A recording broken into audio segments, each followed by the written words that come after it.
Premium Prose India, the greatest Indian stories beautifully retold for today's children, presents Draupadi and the Magic Bowl, Episode 1, a tale from the Mahabharata, read by Sue Flack. The Mahabharata is one of the greatest stories ever told. It is a sweeping tale of love and war, of timeless wisdom and cowardly betrayal. It tells of two groups of warring cousins, both descended from the ancient Royal House of Kuru. These cousins were known as the Kauravas and the Pandavas, and they were rivals for the throne. The 5 Pandava brothers held to the path of righteousness, but the 100 Kauravas, led by the evil Prince Duryodhana, used tricks and deceit to get their way. By a strange set of circumstances, the 5 Pandavas were all married to the same wife. Her name was Draupadi, and she was beautiful, clever, and spirited. She was devoted to her 5 husbands, and they loved her deeply in return.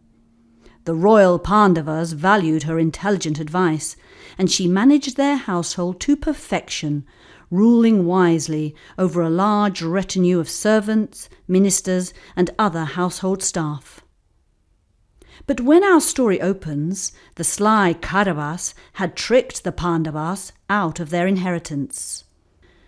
The Pandavas were now living with Draupadi and all their household followers in exile in a dark forest. Draupadi continued to look after everything and everyone, even in the sinister and dangerous jungle. One day, Surya, the sun god, came down from heaven and paid a visit to the Pandavas. Prince Yudhishthira, the eldest of the Pandavas and their leader, approached Lord Surya with his head bowed and his hands pressed together in a respectful greeting. "O Lord of the heavens, O Master of the bright day," said Yudhishthira, "we are truly honoured that you have come to visit us here in our jungle exile." Lord Surya smiled and greeted Yudhishthira. "O Prince of the Pandavas," he replied, "the gods themselves have seen your terrible plight. Your prayers and your devotion to righteousness have impressed the dwellers in heaven. I have here a gift for you from the divine realm." With these words, he held out a simple wooden bowl. It was plain, with no ornaments or carvings or decoration. It was a bowl that one might see a poor farmer using to carry food for his family. But Yudhishthira knew better than to question this gift, coming as it did from the very hands of the sun god himself. "I thank you with all my heart, my lord," said Yudhishthira. The sun god then explained. "This plain wooden bowl is, in fact, the marvellous bowl of plenty. The gods in heaven have been pleased to offer it to your wife, saintly Draupadi, to enable her to fulfill her demanding responsibilities." "It looks like a simple wooden bowl," Surya continued, "but it is a bowl of wondrous power. Every day this bowl will fill with all the different food needed for everyone, including you and your brothers, your servants, advisors, and the holy men and women living here with you in the jungle. Even your animals will be fed. Everyone will be fully satisfied with the food which comes from this heavenly bowl. But I have a warning for you," said Surya. "Draupadi must be the last to eat. Every day, when Draupadi finishes her evening meal and is fully satisfied, the bowl will empty. It will not fill again until the sun has risen on the next day." When Surya had finished speaking, he handed the bowl to Yudhishthira and vanished, leaving a shower of glittering golden sparks which winked out as they slowly settled on the ground. Yudhishthira, in turn, gave the wooden bowl to Draupadi, who used it from that day to feed everyone living in the dark jungle with the Pandavas. At the same time, there was a sage named Durvasa, who had 1,000 devoted followers. He used to roam about the land, followed by his 1,000 disciples, visiting the palaces of the great kings and queens of the land. Each royal host would rush to satisfy his every need, because sage Durvasa was famous for his short temper. If he grew angry, he hurled curses at his negligent host or hostess. Everyone, even the greatest kings and queens, shook with fear when sage Durvasa and his 1,000 disciples were heading for their palace. Food and stores and bedding and firewood aplenty were brought in. Servants were given detailed instructions, windows were cleaned, carpets beaten, floors polished, and all the brass and silver brought to a mirror shine, for woe betide any inattentive king or queen. One day, Durvasa, with his 1,000 disciples, came to Hastinapura, the great city where evil Prince Duryodhana, the chief of the Kauravas, had his court. The wicked Duryodhana worked hard to serve the holy man faithfully, attending to his every need. He even served the food with his own hands and made sure all the other members of the court and all the servants of the palace jumped to the holy man's every desire.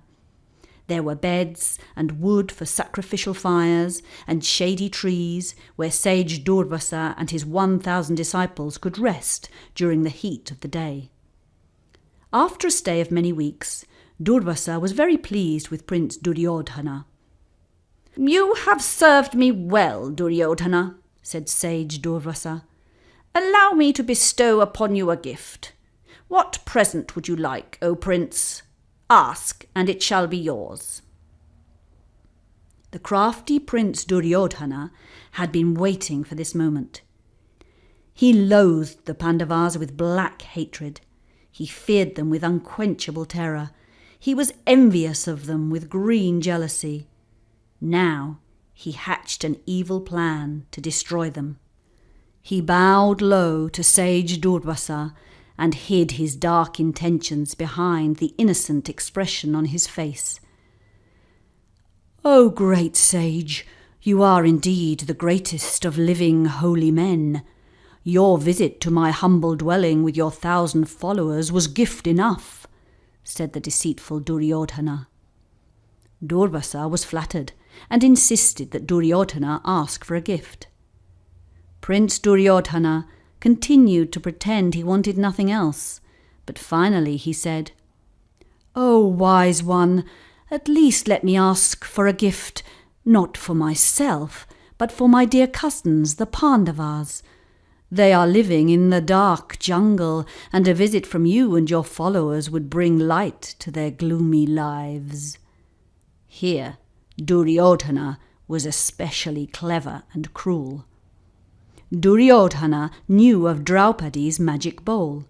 He would grind his teeth in rage at the idea of the Pandavas having this divine object. He knew of its special power to feed everyone until Draupadi had eaten. He knew that it would remain empty until the next day. Now he meant to use the magic of the bowl against the Pandavas. So he said to sage Durvasa in his most pleasant voice, "My poor cousins live a hard life in the forest. They are busy all day and would be ready to welcome you properly only after they have finished their evening meal. Draupadi especially would appreciate it if she were allowed to finish her own meal before you arrive. Then she will be able to devote her whole attention to feeding you and your 1,000 followers." Sage Durvasa was delighted with this suggestion and agreed to set off with his 1,000 disciples to visit the Pandavas in their forest dwelling. He agreed that it would be good to time his arrival after Draupadi had finished her evening meal. Duryodhana could not have been more thrilled. When Draupadi finished her meal, the magic bowl would remain empty until the next day. There would be no food for the holy man and his followers. Sage Durvasa would feel insulted at the lack of hospitality. He would become enraged and deliver a mighty curse on the Pandavas. Durvasa and his host of followers immediately departed from Hastinapura. They walked for days. Finally, he and his devotees approached the jungle encampment of the Pandavas, just as Draupadi took the last mouthful of her evening meal, and the magic bowl emptied itself for the night. The Pandavas and Draupadi heard a quiet rustling coming from the jungle path. It was the sound of approaching footsteps. They looked up from their empty plates. Who could it be coming to their camp so late at night? Was it a stealthy enemy preparing for a surprise attack? Was it a band of lost travellers seeking rest and directions out of the dense jungle? Was it some friend coming to comfort the Pandavas in their forest banishment? They waited, listening, as the sound of many footsteps grew gradually louder. They readied themselves. They had weapons close at hand for an enemy and a cheerful greeting for a friend. But they did not have any food, and Draupadi and her 5 husbands were concerned. No matter who was coming, they would not be able to offer them a meal. All their worst fears were realized when they saw the holy sage Durvasa striding around the final bend in the jungle path. And he was followed by his 1,000 disciples. They all knew of sage Durvasa's short temper and demanding ways. All of them knew that he would curse them if they were unable to satisfy his every desire. And they had no food to offer these guests, who had walked the long weary path through the jungle to their humble encampment. What were they going to do? To be continued in episode 2 of Draupadi and the Magic Bowl. Thank you for listening to this story from Premium Prose India. For more great stories, go to our website, premiumproseindia.com.